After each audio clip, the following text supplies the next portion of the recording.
Ever feel like your dream of writing a novel clashes with your 9 to 5? You're not alone. But I've studied how successful authors manage to work full time and write on the side so that they're able to produce enough books so that they can quit their day job. And in today's video, I'm going to teach you the learnings that I've adapted so that I write each and every single day, even though I have a full-time job. So first of all, I want us to dispel a myth, and that is that we don't have time. Most of us, unless like we have some weird family situation or whatever, but 99% of all of us have time. We just choose to prioritize it differently from what our dreams are and goals are.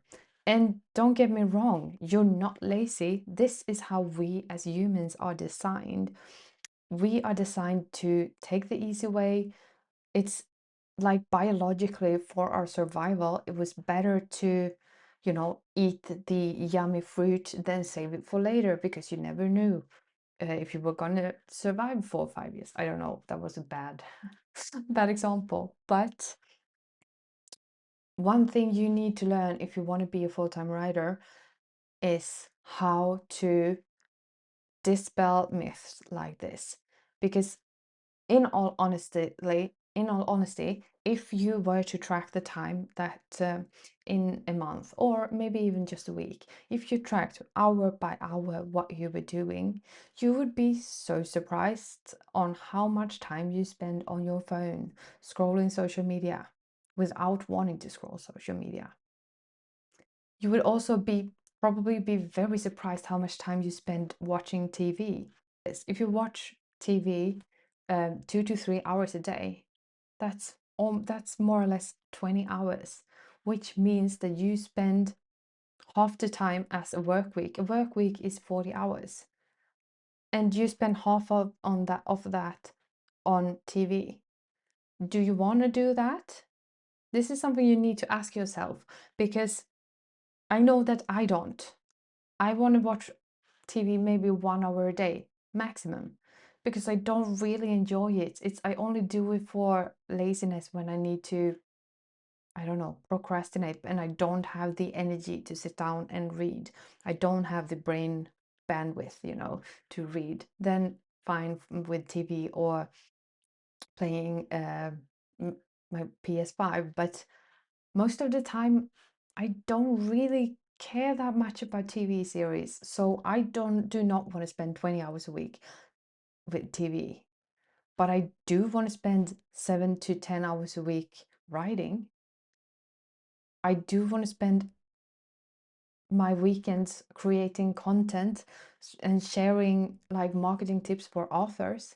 This is something that I enjoy doing, both producing it but also sharing it.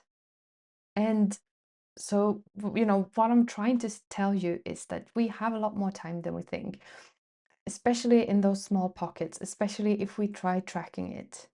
And the fact is that a lot of famous authors started out just like you and me, working 9 to 5, maybe even working more than 40 hours a week, but they still managed to find the time to write. I know some authors who wrote in the middle of the night. Like one example is an author who he worked as a lawyer, and when he came home from work, he spent time with his family because he had small children. And then when everyone went to bed, he sat up and wrote. He wrote his thriller novels. And yeah, that did cut into his sleep schedule, and maybe that's not healthy in the long run, but I'm trying to show you that there are ways to do this. I myself write each and every single morning because I'm a morning person, but also because it's easier for me to get up earlier, just put the alarm 1 hour earlier, than it is for me to have the motivation and strength and discipline to sit down and write in the evenings, because after an entire day of work and of working out and doing all the chores, I will be so tired. I just want to relax. I just want to sleep. And forcing myself to write then is not productive for me. But I know this because I've tried. I've tried different writing routines. I've done the math. I also know myself, so I know I work better in the mornings. And that is a great way for me, but you need to find the pockets of time where you can squeeze in your writing. And I know that some of you are like, but I really, really don't have time. I don't have more than 5 minutes to myself in a day. Okay, I hear you. A friend of mine, she usually, like, when she doesn't have time to write, she has a dog, so she has to go walk her dog each and every single day. And during that walk, she will walk and dictate her manuscript. So she is writing whilst walking, which is great because, she continuously works on a story. She will progress it further. And there are great, programs that will transcript anything that you dictate these days. So that is one way that you can fit it in a little bit to your schedule. One thing that I do sometimes when I'm super busy and don't have any time to work out, then I will go for a run during my lunch break. So I'll go for a run, I'll take a quick shower, grab a bite really quick, and I'll still be back at work in time. And if I don't, if I haven't written in a day, then I will take that slot of time. Maybe it's just 15 minutes. That's fine to write. And this is what I mean, that the fact that, the myth is that we don't have time, but for most of us, we do have time. We just choose to prioritize other things. And also, I think that we choose not to see the fact that we have more time than we think we do. So I challenge you to try to identify what kind of things that are time thieves in your life. So for me personally, it is social media, definitely. If I start scrolling TikTok when I'm tired, I will I will just stay there because the dopamine hit is so good. So that is one thing. And I'm sure that there are more time thieves for me, definitely. But I am quite productive these days because I have found a way to, optimize my time. So now that you've identified your time thieves, I want you to try to unlock the hidden hours, the hidden times when you can write. One example is that on super busy days, when I have to be at the office very early, my commute takes about 40 minutes with one place where I have to switch.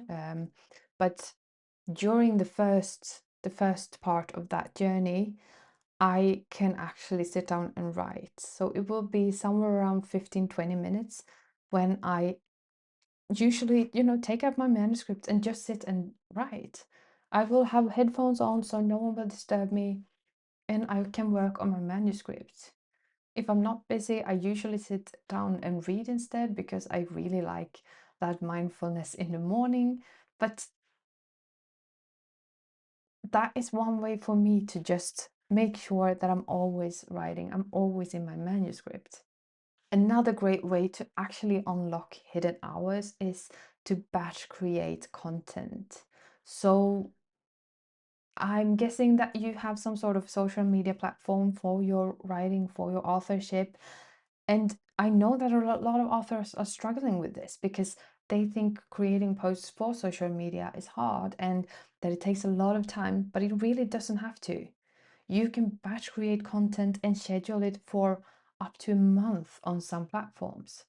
And that's great news because that means that you can do like I'm doing today. It's a Sunday and I'm batch creating. I've filmed, I don't know how many videos for social media. I filmed 2 videos for YouTube because Christmas is around the corner. I have family coming and visiting us for like 10 days. So I don't want to spend time creating content. I want to be present with my family and celebrate, Christmas. And that's why I batch create. This will unlock so many hours for me, even though it's hard today. I'm tired today. I would just like to relax, but this is better for me in the long run. And It's like the marshmallow test, if you know what that is. It's a test where the scientists gave children, they could either eat the marshmallow straight away, or if they waited, they didn't know for how long, um, they would get two marshmallows. And during this test, you could see that the children who waited, and something, this is called delayed gratification. So the children who waited, who were able to, yeah, who were able to resist, they actually got a lot more out of life. They were more successful in the long run because they could handle, like, it's a little bit about discipline, but it's also about the fact that we get delayed gratification. So it's the same with writing. Like, you have to write for such a long time, in not even knowing if anyone is going to read it, until one day when you show up with your book in your hand, and you get the gratification of seeing a physical copy of what you've been working on for years. And the same comes with working out. It takes months, maybe even years, to get into good shape if you're out of shape. But if you keep on showing up, if you keep on pushing towards that goal, the gratification will be even bigger. But this somewhat goes against our nature. You know, we as humans want to take the easy way out, but I'm telling you that if you don't, that's when you can actually be successful, more successful in the long run. And another thing that you could do, if you want to, this depends on if you have a family and stuff like that, but if you are able to carve out some time where you do, like, maybe you do a Sunday sprint. I have Sunday sprints when I batch create content for social media and for YouTube. But if I am on a deadline with my writing, I also try to carve out some time during the weekend for a long focused session with writing. Because I know that if I get to write for 2 hours without interruptions, that's when the magic happens. I will turn off the notifications on my phone. I will go into deep focus, and I will just be there creating. And this is a great way also for you to go somewhere in the long run. I want you to reprioritize things. I want you to make writing non-negotiable. And I know that NaNoWriMo is not around anymore, but during NaNoWriMo, the first few years that I participated, this was before I had a regular writing routine, by the way. So now it's not like that at all. But during that time, like, some days it was so hard to find the time to write for me. And I had to say no to things. I had to say no to friends. I had to say no to my partner. I had to say no to fun events because I had to get my writing done. And because during that time, that was the time when I wrote every single day. Like, yes, now I do that again, but I want you to do this too. Learn the power of no. If someone asks you to do them a favor and it's not someone that you like will get something back from, like if it's someone who would be there for you, or if who would help you move houses or whatever they're asking you to do, then sure, be there as a friend. But if it's not someone who is going to give you anything back, or if you feel like it's taking too much energy from you, it is okay to say no. I give you permission to say no. Because writing is important to you, and you need to start showing yourself and showing others that it is. You need to say, no, I can't do that because I need to get my writing done first. And this will take some getting used to. I know, I've been there. But now writing is a non-negotiable for me. I've been writing for more than 1,000 days in a row, which means that my family, my friends, everyone knows that even when we travel together, I will prioritize writing and get some writing done before we go out on an adventure. On Christmas, I will still wake up and write before I'm social with my family. And it's okay for you to do this too if you want to. And also, when you prioritize your life, think about which leisures that don't serve you.